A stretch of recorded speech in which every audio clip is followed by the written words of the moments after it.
PNS pada bulan April naik gaji dan dapat rapelan. Wow, ini luar biasa ini. Rapelan apa ini?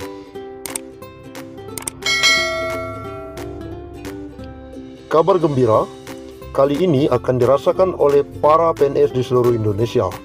Tanpa terkecuali Kota Banjar pun ikut merasakan imbas dari PP nomor 15 tahun 2019 tentang perubahan ke-18 atas peraturan pemerintah nomor 7 tahun 1977 tentang peraturan gaji pegawai negeri sipil.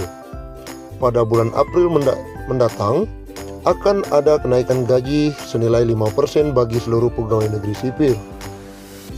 Kepala Bidang Pembendaharaan di BPPKAD, Riani Dwi Setianingrum, didampingi Kepala Badan Anggaran Asep Maulana menuturkan, jika kenaikan gaji tersebut akan dihitung per bulan pada Januari, meski suratnya baru ada bulan Maret sekarang.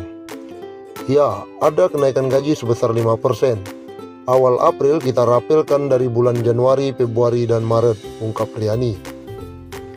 Gaji yang akan digelontorkan lewat dana alokasi umum atau DAU tersebut tentunya ada kenaikan.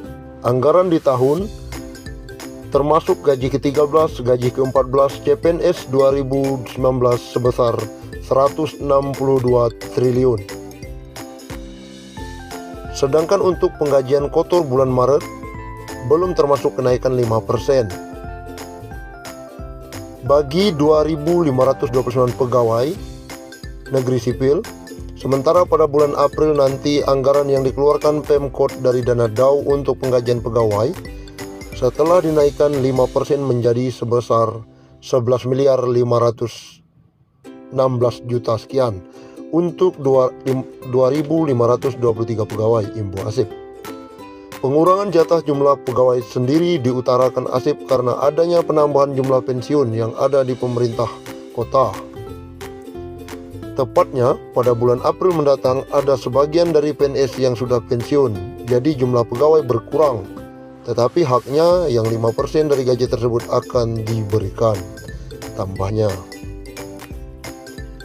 Dalam periode 1 tahun ini, pemerintah kota kini harus mengeluarkan sebesar 7.768 juta sekian. Namun hal tersebut tidak mempengaruhi anggaran, karena dalam penganggarannya selalu disisipkan dana tidak terduga. Jadi tidak akan ada defisit anggaran. Insya Allah tidak ada defisit karena kita memiliki anggaran ekris sebesar 2,5% dari jumlah belanja pegawai untuk gaji pokok, tunjangan, untuk penganggaran belanja pegawai, untuk kebutuhan kenaikan gaji berkala, kenaikan pangkat, tunjangan keluarga, dan mutasi pegawai, ujar Asep kepada wartawan. Seperti yang diketahui, untuk golongan 1 yang awal masuk PNS gajinya sebesar Rp1.560.800, berbeda dengan golongan 1A yang sudah masa kerjanya 10 tahun sebesar Rp1.822.600. Golongan 2A awal masuk kerja gajinya sebesar Rp2.022.200, sedangkan golongan 3A masa kerja 0 tahun sebesar Rp2.579.400 dan golongan 4A sebesar Rp3.044.300. Setiap golongan memang berbeda-beda gajinya, dihitung kelasnya dan masa bakti bekerja sebagai PNS, pungkasnya.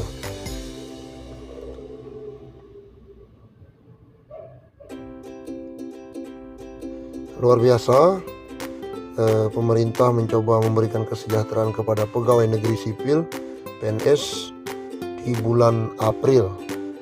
Ikuti terus channel kami akan membagikan informasi. Terus subscribe karena subscribe gratis. Terima kasih. PNS dan pensiunan terima gaji baru mulai April. Jakarta, pemerintah membayar gaji pegawai negeri sipil atau PNS dan pensiunan dengan kenaikan sebesar 15% mulai April. Kenaikan itu termasuk untuk pensiunan. Kami minta PT Taspen untuk membayar dengan jumlah gaji yang baru mulai April, kata Dirjen Pembendaharaan Depq Heri Purnomo. Heri mengaku gaji pokok PNS masih sedikit, namun ada tunjangan-tunjangan dalam rangka kesejahteraan PNS. Memang dikit kok, tapi nanti ada tunjangan-tunjangan seperti tunjangan anak, tunjangan istri, tunjangan struktural, atau kalau menjabat jelasnya. Ia menyebutkan pihaknya sudah meminta kepada para satuan kerja untuk mengajukan perintah membayar dengan gaji pokok yang baru untuk bulan April. Kini sudah diinstruksikan agar gaji pokok baru diajukan untuk April nanti, tegasnya. Sementara mengenai pembayaran rapelan karena kenaikan mulai Januari, Heri mengatakan pembayaran rapelan Januari sampai Maret dilakukan setelah gaji April dibayarkan. Gaji baru dibayarkan 1 April, rapelannya setelah itu, lebih cepat lebih baik, bisa saja mulai tanggal 2 April katanya. Mengenai beberapa besaran nominal rapel kenaikan gaji itu, Heri mengatakan bisa dihitung yaitu kenaikan sebesar 15% dikalikan 3 bulan. Wow, menarik sekali ini beritanya, luar biasa. Semoga kesejahteraan didapat oleh PNS dan pensiunan. Terima kasih. Tetap subscribe, ikuti channel kami untuk selalu berbagi informasi-informasi. Penghasilan PNS yang sebelumnya terdiri dari banyak komponen akan disederhanakan menjadi hanya terdiri dari komponen gaji dan tunjangan. Formula gaji PNS yang baru akan ditentukan berdasarkan beban kerja, tanggung jawab, dan risiko pekerjaan. Sementara untuk formula tunjangan PNS meliputi tunjangan kinerja dan tunjangan kemahalan.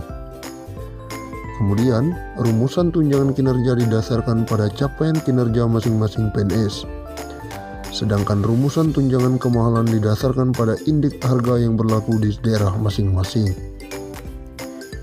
Deputi Bidang Pembinaan Manajemen Kepegawaian BKN, Hayomo Dwi Putranto mengatakan, pihaknya tengah mempercepat perumusan kebijakan sebagai bagian dari proses gaji PNS. Salah satunya dengan melakukan reformasi sistem pangkat dan penghasilan, termasuk di dalamnya gaji dan tunjangan serta fasilitas PNS. Apakah tahun depan berlaku? Ini masih dalam pembahasan sambil menunggu semua persyaratan terpenuhi.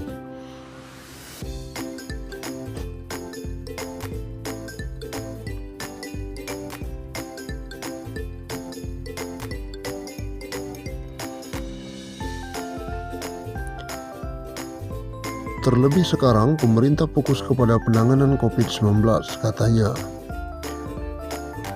Aturan baru gaji PNS, kata Hayomo, akan berlaku bila semua instansi sudah melakukan 3 hal sesuai amanat peraturan pemerintah atau PP tentang manajemen PNS. Ketiga hal itu antara lain pertama adalah seluruh instansi sudah melakukan penyusunan analisa jabatan sesuai perkembangan yang ada saat ini. Kedua, semua instansi sudah selesai melakukan evaluasi jabatan, sehingga semua jabatan yang ada di instansi itu harus punya kelas jabatan. Ketiga,